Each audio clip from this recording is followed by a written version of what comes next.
자동차 섹터의 흐름도 괜찮아요. 자동차 보면은 이 대장이 버티고 있는 상황에서 밑에 작았던 애들, 화신 같은 애들이 거래 터지면서 올라갔죠. 자동차 섹터는 또 좋은 게 뭐냐면 전부 실적 주고 작년 실적이 좋았습니다.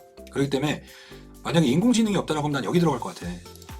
보면은 화신이 움직이면 항상 따라 움직였었던 SL이 안 갔었는데 얘도 보면은 이제 사도 되는 구간 안에 들어갔어요. 지금 배터리보다 전기차 부품 쪽인데, 자 그럼 생각을 해봐야죠. 전기차 부품인가에 대해서 생각을 해보면 이 부품 안에서도요, 이 전장화가 좀 잘 되어 있는 부품 기업들에 대해서 들어가는 게 맞습니다.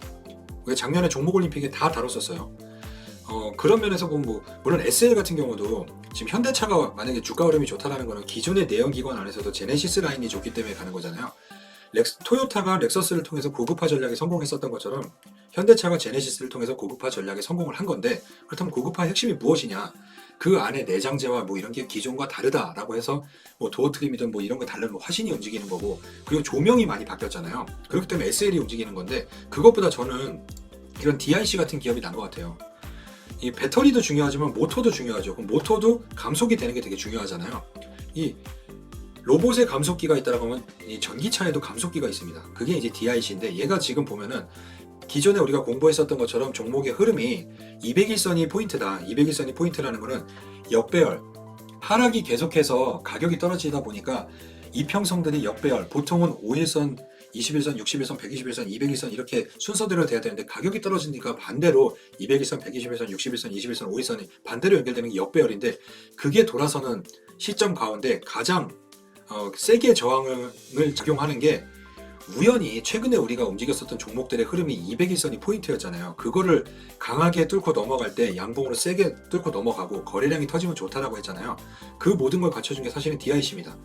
이게 200일선이 항상 맞지 않는데, 최근의 흐름에 우리가 크게 수익 났었던 종목들의 공통점을 찾다 보니까 이 200일선에 대한 공통점이 있었으니까 갖다 얘기하는 거지, 우연인 거지 이거는 정답은 아니에요. 여기도 보면 여기도 200일선인데 최근에 뚫었죠.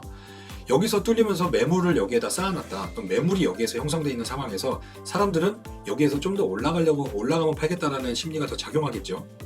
여기에서 이미 본전 심리 나왔던 사람들은 여기서 다 털면서 수급 체인지는 되어 있는 상태입니다. 그럼 여기에서는 빠지면 비중 확대죠.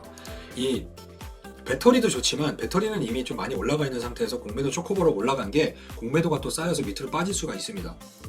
그러면은 실적 기반에 자동차 섹터가 움직이니까, 대장이 움직였었기 때문에 자동차 섹터를 계속 보는 거예요. 기아가 만약에 이 이평선을 돌려놓는 그 바닥을 턴하면서 산업 실적도 좋지만 이 시세의 변동성을 갖고 오지 않았으면 자동차 섹터는 의미가 없어요. 기아가 없었다면.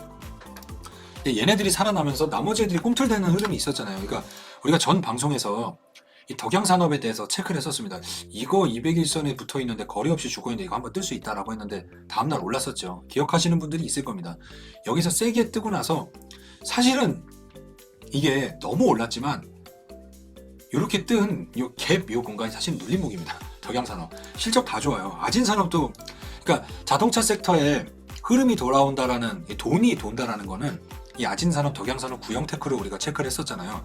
얘네들의 흐름이 전부 나왔었어요. 근데 구형테크는 확실히 3등이네요. 여기서도.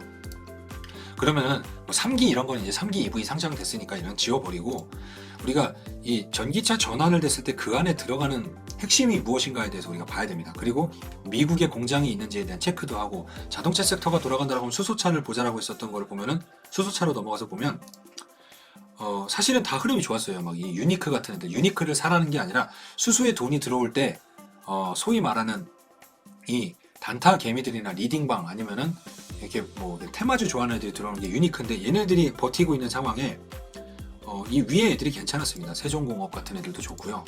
동아화성. 그러니까 지금 인공지능을 들어갈 바엔, 인공지능이 뭐 깔끔하게 포기한다 쳐요. 그럼 지금 들어가는 건 어디냐? 지금 들어갈 수 있는 데는 저는 신재생이라고 봅니다. 신재생하고 자동차, 그것도 자동차 안에서 부품.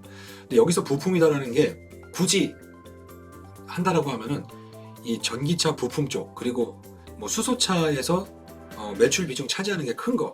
유니크 같은 애들은 저 밸브 막 이런 건데, 저거는 사실 돈이 별로 안 돼요. 적어도 게스킷 정도는 돼야 수소차 안에서 돈이라도 받을 수 있는 산업군입니다. 그런 쪽에 대한 투자는 지금 들어가도 되는데, 우선순위에선 수소 이쪽 섹터는 장기적으로는 좋으나 지금 당장 들어가서 좋을 때는, 제가 볼 때는 DIC나 이런 쪽인 것 같아요. SL이나. 지금 들어간다고 하면 저는 굳이 여기에서 탑픽은 DIC 같습니다. 예, 감속기.